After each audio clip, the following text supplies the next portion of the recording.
Hello everyone and welcome to the channel. In this video I will show you exactly how to get Monopoly Go reward codes.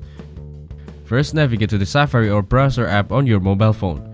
After that, search Monopoly Go reward codes in the search bar. Then scroll down and you'll see different websites to get rewards. Select the link to visit the Monopoly Go website. Next, scroll down and it'll show the field to claim your reward here. Before that, log in or sign up for your Monopoly Go account.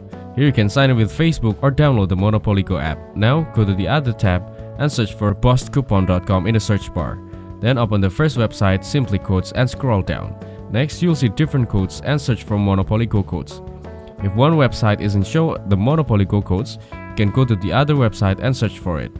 Here it'll show the cash code and dice codes. After that, tap on the Get Dice button and unlock the code to get the code. To unlock the code, you'll be directed to Unlock Robot's website. You have to install at least 2 of these apps to unlock the codes. In the end, copy the code and paste it into the given area. Thank you everyone for watching. Hope you got some value. Make sure to like the video and subscribe to our channel. Leave a comment down below. See you in the next one.